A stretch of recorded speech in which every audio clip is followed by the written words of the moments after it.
Could ancient humans feel homesick without a permanent home? It's roughly 23,000 years ago on the shore of the Sea of Galilee. At Ohalo II, hunter-gatherers sleep on plant bedding inside brush huts, cook beside hearths, repair tools, eat, argue, laugh, and eventually pack up and leave. No mortgage, no house keys, no neighbor drilling through a wall at 7 a.m. But here is the strange part. Leaving a place does not mean you stop belonging to it. So could ancient humans feel homesick even if they never had a permanent home? Archaeology cannot preserve homesickness. It can preserve huts, hearths, food remains, tools, and the spaces where daily life happened. That means we have to be careful. We cannot point at a 20,000-year-old campsite and say, "Yep, somebody cried when they left."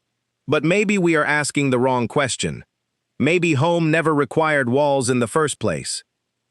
Start with Mesopotamia, where people managed to turn mud into cities, bureaucracy, taxes, and, naturally, emotional damage. After the third dynasty of collapsed around 2004 BCE, Sumerian city laments described destroyed cities as places worth mourning. Old Babylonian copies of the lament for Sumer and preserved from roughly 1900 to 1600 BCE, speak about ruined dwellings, abandoned sanctuaries, and people driven from familiar places. This was not just grief over missing buildings. The city carried family, ritual, memory, status, and a map of daily life inside people's heads. Could humans mourn a place itself?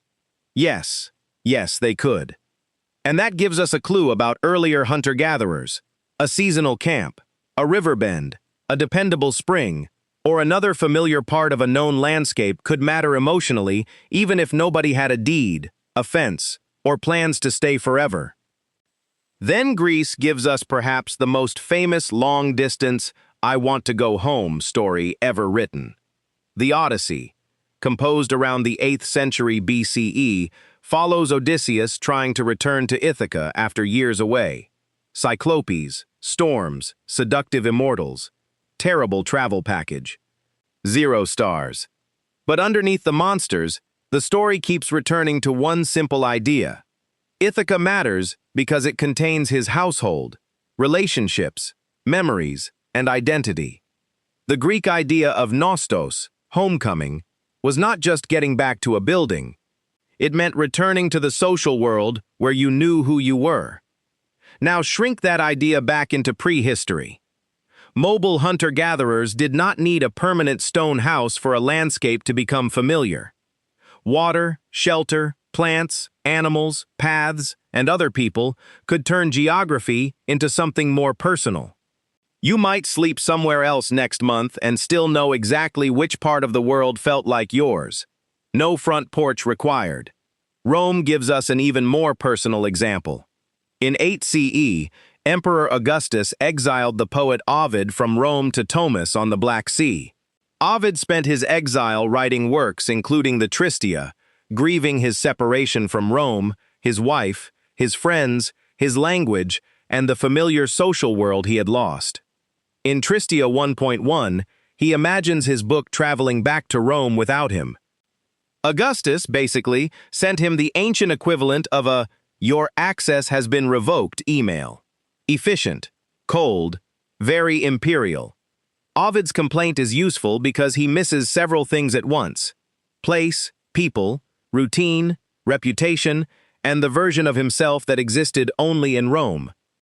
That is probably much closer to how we should imagine prehistoric homesickness. Not as missing a particular hut, but as missing the network of people and places that made life predictable. And here is the modern twist. The word nostalgia was not coined until 1688, when Swiss physician Johannes Hofer used it to describe severe homesickness. Humans had apparently been missing home for thousands of years before someone finally gave the feeling a name that sounded expensive. Now go back to Ohalo II. Around 23,000 years ago, people there built brush huts, made hearths, slept on plant bedding, processed food, and organized ordinary life beside the lake. None of that proves anybody stood on a distant hill later, stared dramatically at the horizon, and whispered, "Take me back." Archaeology is good, but not that good. What it does show is that mobile life was still life made out of routines. Familiar people slept nearby. Certain places meant food, warmth, work, safety, or memory. And once the brain connects those things together, home no longer has to mean one permanent structure. It can mean the part of the world where you know what happens next. So could an ancient human feel homesick without owning a permanent home? Probably. But the feeling may have been aimed at something larger than a house. Home could be your group around the fire, the smell of a familiar camp, a route you recognized, a lakeshore you knew, or simply the place where everyone knew your face. That may be the deeper lesson. Humans do not only attach themselves to buildings, we attach ourselves to patterns, people, and places that make the world feel understandable. Thousands of years later, we have addresses, locks, mortgages, and delivery apps.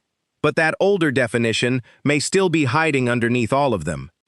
And if you always sit in the same chair to watch YouTube, congratulations. You may be defending a tiny piece of emotional territory your Stone Age ancestors would understand perfectly.